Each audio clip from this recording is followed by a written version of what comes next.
Pakistan was founded by the dreams of poets. Aren't we of the same earth? Miss Saadia's dramatic way of talking was one of the reasons I loved her, but I wasn't convinced. It's not that I wasn't proud of my family and our life. I was lucky to belong to one of the more prosperous families in our Punjabi village.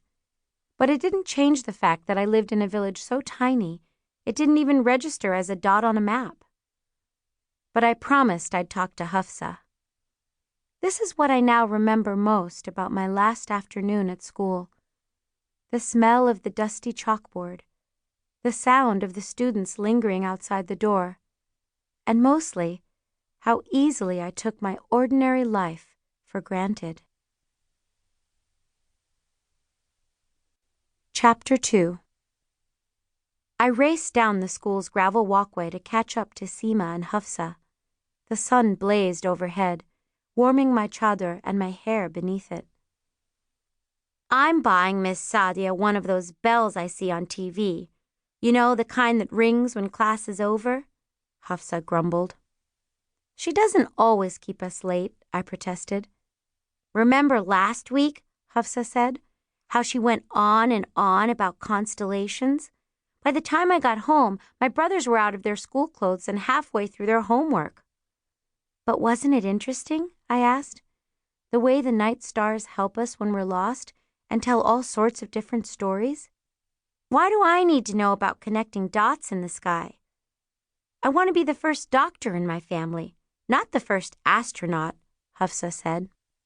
Hafsa and I had been friends so long, I couldn't remember a time I didn't know her. But when she talked like this, I didn't understand her at all. Unlike Hafsa, I wanted to know everything there was to know. How fast did airplanes fly? Why did some leave whiffs of clouds in their wake and others didn't? Where did ladybugs go when the rain came hard and fast? What was it like to walk through the streets of Paris, or New York, or Karachi? There was so much I didn't know that even if I spent my whole life trying, I knew I could only learn a small percentage of it. "How's your mom?" Hafsa asked.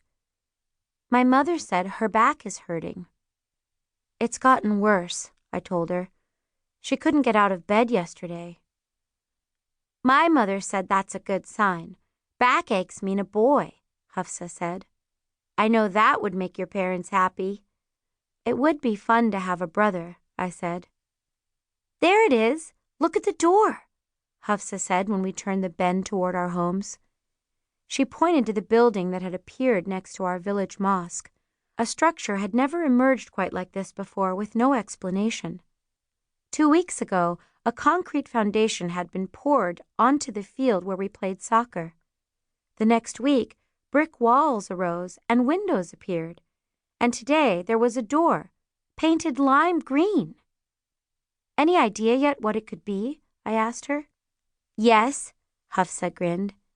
If Hafsa could have it her way, she'd be permanently stationed by the crates of fruit at her family's market, soaking up every bit of gossip. "Khan Saab is building a factory." I rolled my eyes. Rumors and gossip were a part of life in our village. Some of the talk was ordinary, about the state of the crops or the weather, but often it centered on Khan Saab, our village's powerful landlord. "Why would he build a factory here? He has plenty in Islamabad and Lahore," Seema said. "What we need is a clinic. Look how much Amma's back hurts. The doctor in town is good, but this village needs a proper clinic." "Do you really think Khan Saab would put up anything to help us?" Hafsa scoffed. "Maybe it's not him building it," I suggested. "Look at the fancy green door. Who else has time and money to waste like that? You know I'm right." Any unexplainable situation was always pinned to Khan Saab. He was the mysterious figure I'd heard of all my life, but never seen. When I was younger, he loomed large and scary, like a character in a horror story. "Sure, he's the one who breathes fire when he talks, right?" I rolled my eyes. "Didn't he pick all the fruit off Naima's guava tree?" Seema winked. "I heard he's why we've had no rain for months," I continued. "I don't decide."